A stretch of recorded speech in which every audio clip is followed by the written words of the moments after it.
नमस्कार दर्शक बंधु मु ज्योतिर्विद दीपक चटर्जी आपण मानकु मोर भाग्यचक्र चैनल को स्वागत करुच्ची।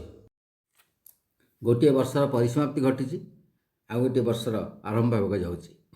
2025 मसीहा सरी आसी 2026 मसीहा प्रवेश होगा आसूँ।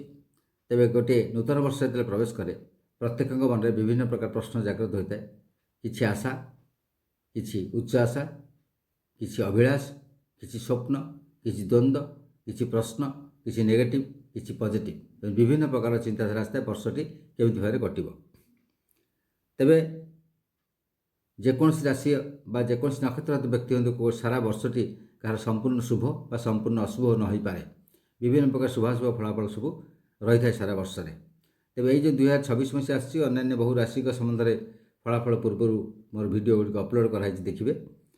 आज आम देखा मकर राशि जो अच्छी मकर राशि जात व्यक्ति मान 2026 कौन कौन शुभ और अशुभ फल गुड़िक रही देखा एवं से जो शुभ और अशुभ फल गुड़िक विभिन्न प्रकार प्राप्त हो।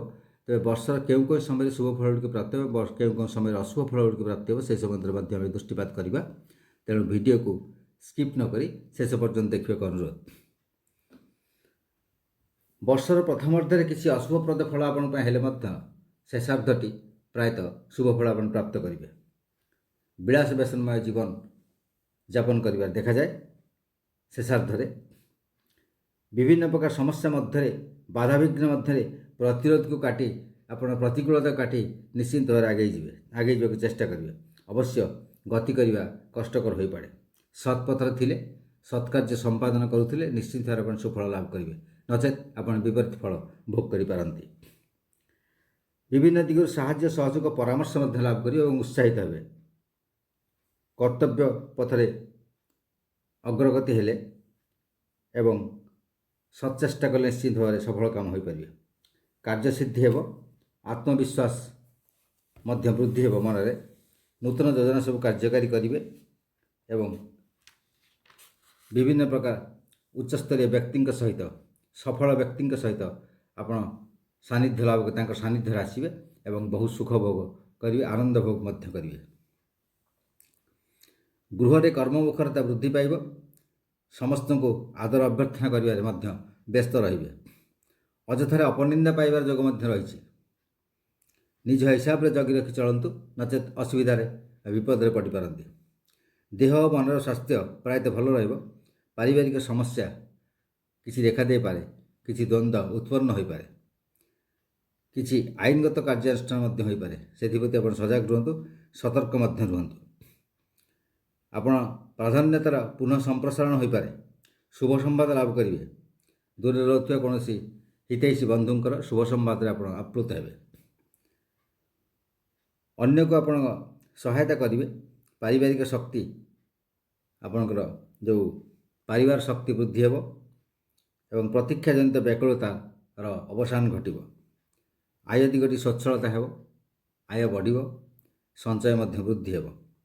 व्यवसाय मानक समय प्राय अनुकूल अटे, भल अटे। कारबार अभिवृद्धि घटिब, लाभांश वृद्धि हेब। पतित धन सब हाथ को आसी जो गुड़िक मार्केट पड़े से गुड़िक पुणी कलेक्शन हेब एवं विभिन्न प्रकार योजना जो आगुरी करते से गुड़िक फलवती होबार देखा जाउछि। आर्थिक दिग प्रायतः भल हेब। अन्य उपर आप निर्भर करती तेबे शेष धोखा पाई पारती, प्रतारित हो पारती। सावधानता अवलंबन। राजनीति क्षेत्र में शत्रुता उत्पन्न हेब। शत्रु द्वारा परिवेष्टित हो रही आप समालोचित हो पारती।